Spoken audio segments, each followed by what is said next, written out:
Max got out of her pickup, the cool night air flat and dead against her skin and in her nose and mouth, as she started walking across the cracked and worn road surface. In this part of the city, there were no little bits of magic here and there to keep the air fresh and the buildings clean, despite traffic passing by.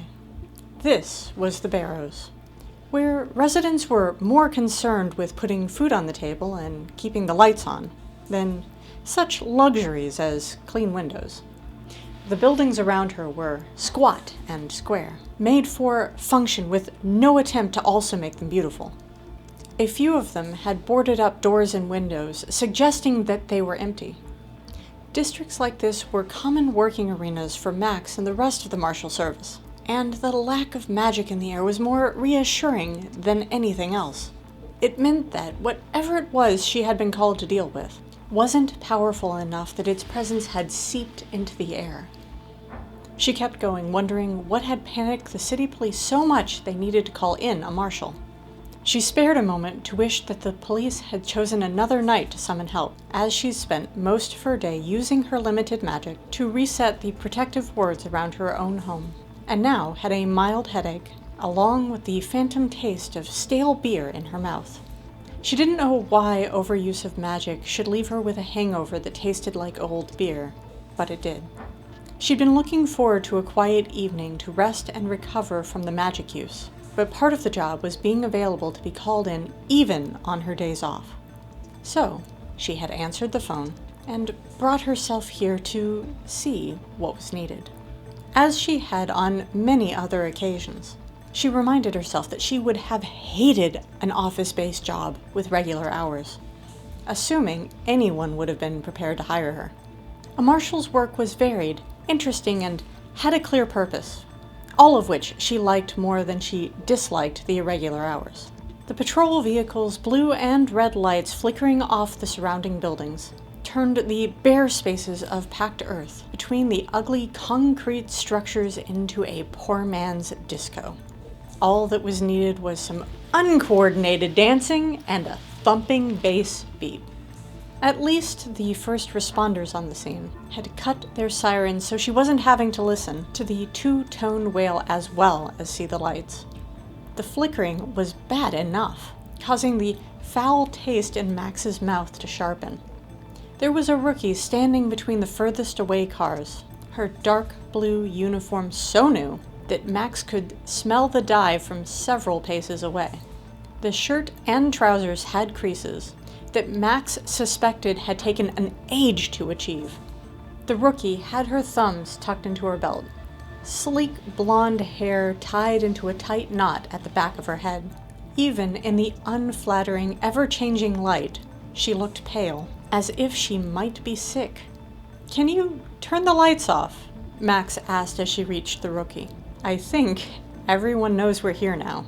The straight, wide length of the street might be deserted, but she would bet good money that there were eyes watching them from the windows of the occupied buildings around them. Police were a reasonably common sight in the poorer quarters of the city, like this one. But on a night like this, when the city's communication network was still being repaired after the storm that had blasted through the city the day before, watching the police do their work was a cheap form of entertainment. "Ma'am!" The rookie stuttered over the word, looking Max up and down with wide eyes, clearly trying to work out who she was. Max hid a smile. She was used to the reaction, and had chosen to feel amused by it. She was taller than a lot of human men, and dressed head to toe in tough, casual clothing. From her leather jacket to her close-fitting trousers and calf-length boots, with a squat, snub-nosed gun in a thigh holster. Red-toned, mid-brown, jaw-length hair was tucked behind her ears, revealing a trace of scars across one cheek. She had more weapons and more scars, but not many people got to see them. Even without all her scars on show, she did not look like a government agent. "Max Ordis," Max said, lifting the chain at her neck so the badge showed. The rookie's eyes widened as she saw the 7-pointed star that was only carried by one agency. Max dropped the chain back, hiding the badge again. The shining metal made an excellent target for the things she hunted. Who's in charge here? That's Sergeant Williams, ma'am, Marshal, the tall man over there, the blonde said, turning to point, and almost tripping over, as she seemed to have forgotten she had her thumbs tucked in her belt. Or perhaps that was the effect that Sergeant Williams had on her. From this distance, Max could tell that he was tall and had an athletic build. "All right," Max said and stepped past the rookie. "Remember to fix the lights, yeah?" She didn't wait for an acknowledgement, but kept going, heavy leather boots making no sound on the cracked tarmac. Sergeant Williams turned as she approached. He was a square-jawed man, perhaps a little over 30, with dark stubble on his jaw, and a tousled hairstyle that, unlike Max's, had probably taken hours to achieve. From a few paces away, she could smell the cologne he used. It was marginally preferable to the ghostly fermentation in her mouth, but not by much. The prominent jaw tightened as he looked her up and down, head to toe, surprised and displeased. It didn't matter what he thought of her, she wasn't there for him. She lifted the badge again. "Max Ortis, you called?" she asked.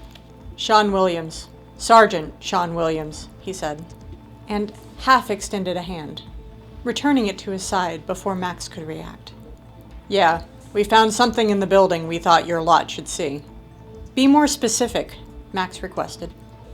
"What looks like a nest made out of torn up sheets. It's covered in some green goo that smells awful. Not normal." His lips pressed together. He looked as out of place here as the rookie did, both of them too starched and clean for this area of the city. They'd be far more at home in one of the tidier inner districts. It might be the first time he or his team had come across something unusual enough to warrant a call to the marshals. Every law enforcement officer across the city carried the marshal's contact number, and almost all of them hoped to never have to use it. Calling in the marshals meant acknowledging that whatever the police were dealing with wasn't human. And most city residents, the police included, didn't like to think too much about that. Max nodded, cataloging the details he'd provided. It sounded like a harridan nest. Nasty things. A full-grown harridan was an all-hands-on-deck crisis, which would need more than one marshal. But she should be able to deal with the nest on her own. Assuming that's what it was. Harridans were rare in the city, usually kept at bay by the magic barrier holding back the wild. But that barrier failed from time to time.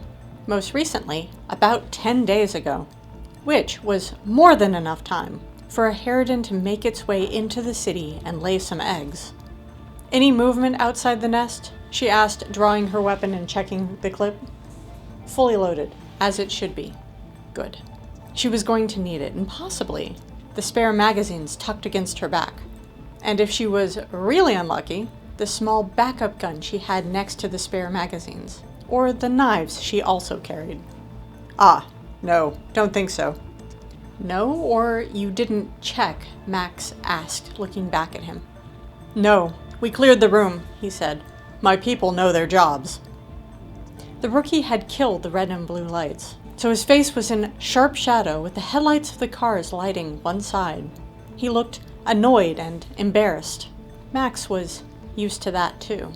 "All right," she said. Her calm acceptance seemed to surprise him.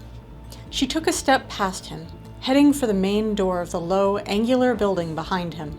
Even from this distance, she could smell the faint trace of harridan bile. They liked to build their nest in disused buildings, sticking up a sticky substance to hold the layers of the nest together. She had cleared out a half-dozen of them since she had joined the Marshal Service about 7 years before. More than enough. But the creatures didn't seem to get the message, and kept creeping back into the city from the wild. Ma'am, Marshal? Are you going in alone?" Sergeant Williams was hesitant, not wanting to go back into the building, not sure he should let her go alone. It was almost funny. "Yes, stay here and shoot anything that comes out that isn't me," she told him. "Shoot?" he repeated. "That's what I said. You know how to use that thing?" she asked, pointing to the gun at his hip. Yes, ma'am, I do, and so do my people." "Well then," she said, and turned back to the building. It was unlikely that any of them would actually hit a harridan moving at full pace, but they might prove her wrong, and it would give them something to do while they were waiting for her to come back. Welcome back. This week I will be reviewing the incredible urban fantasy, Outcast, The Grey Gates by Vanessa Nelson, here on the Bored Goddess Book Reviews.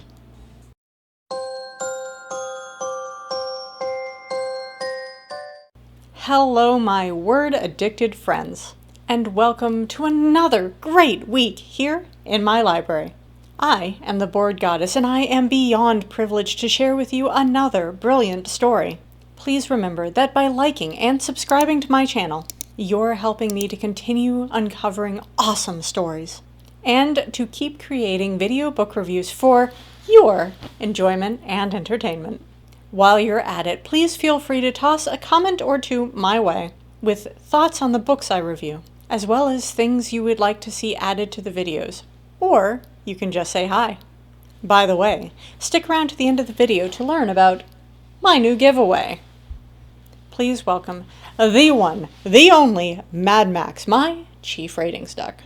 This feathered mastermind has a secret weapon up his wing, his trusty flock of downy friends, who help him gather the most precise data out there, and together they work tirelessly to craft their flawless ratings. So Max, are you ready for another adventure? Right, my friends, let's hit the literary road. This week's offering is the absolutely superb urban fantasy, Outcast by Vanessa Nelson. I am seriously stoked to share another book from my personal collection. And if you're a fan of urban fantasy, I think you'll find it as exciting as I do. Before we dive in, I just want to give you a heads up that this book is intended for mature audiences, specifically older teens or adults, due to some scenes of violence and trauma. While these are crucial to the plot and expertly written by the author, if you're someone who might be sensitive to these topics, please be aware of their presence in this story. We all crave recognition, the warm embrace of knowing that someone out there cares for us, and a sense of belonging in this world, but let down time and time again by those who were supposed to be her support system. Max Ordis forges a place in life within the furthest corner away from humanity, with only a tight-knit group of coworkers to rely upon.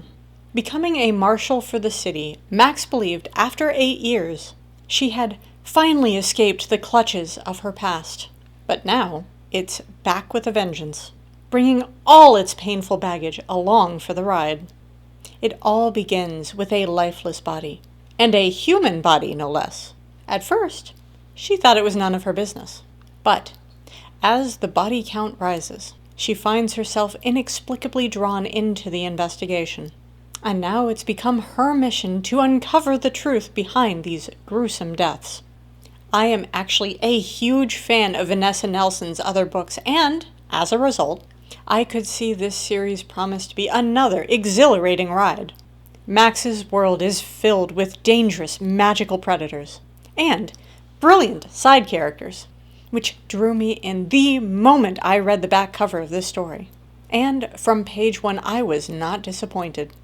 I was intrigued by the idea of a strong, mature female lead character with bad self-esteem, who brings with her all the baggage, heroism, and heartache which shapes us all through life's continued experiences.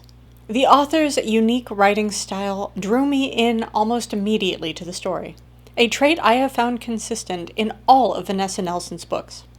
I was hooked by the main character's ability to confront her past trauma and apply her strength as she navigated through new challenges.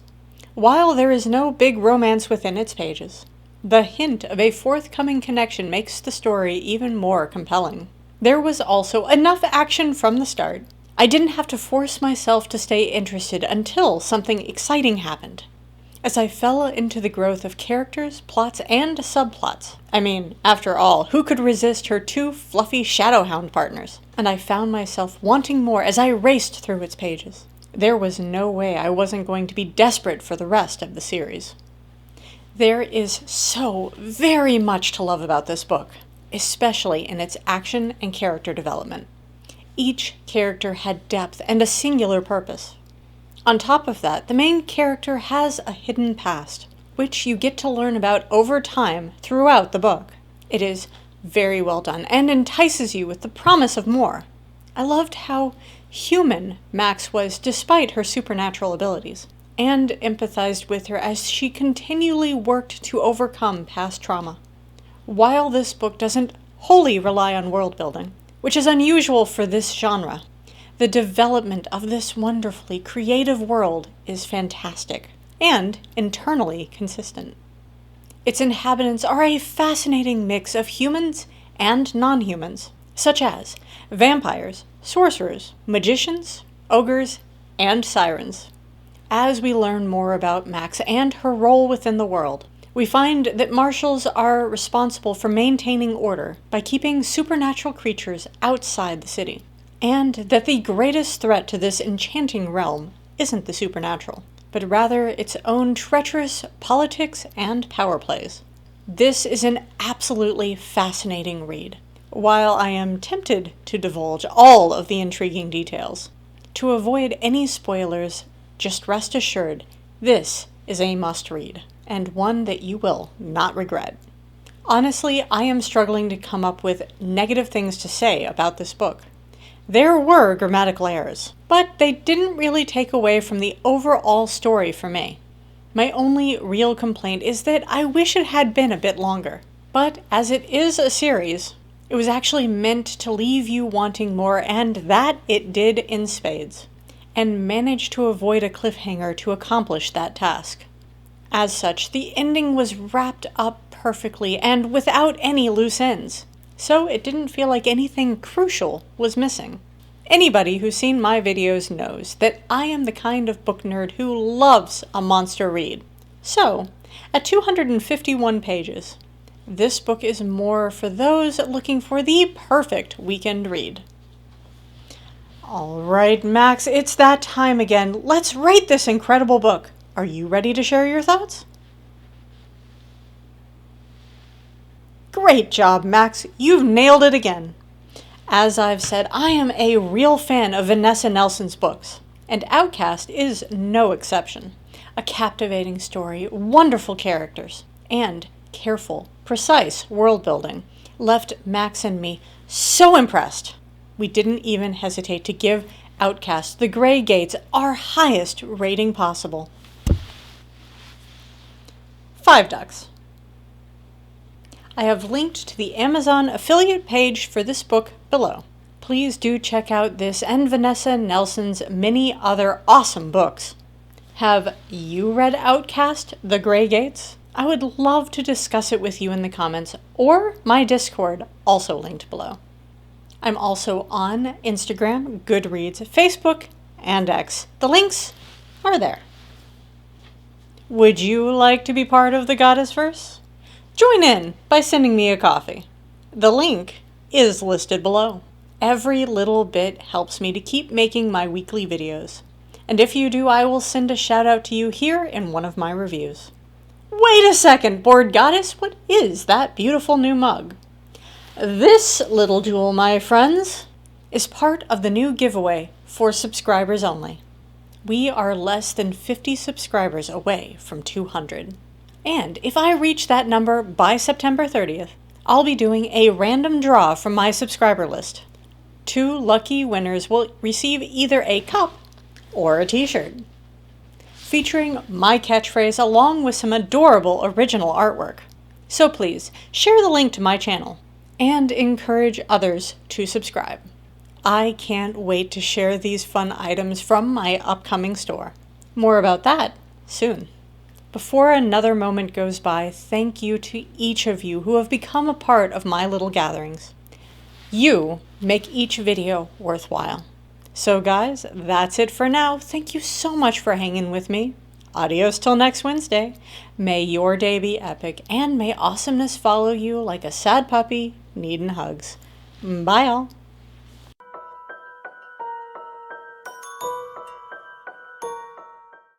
It's like a squirrel, a very irritated squirrel. It's a squirrel. A full-grown Harridan was a The author's unique writing style, which is unusual for this drama. Anyone who's seen my videos knows I am the kind of monster book nerd. No,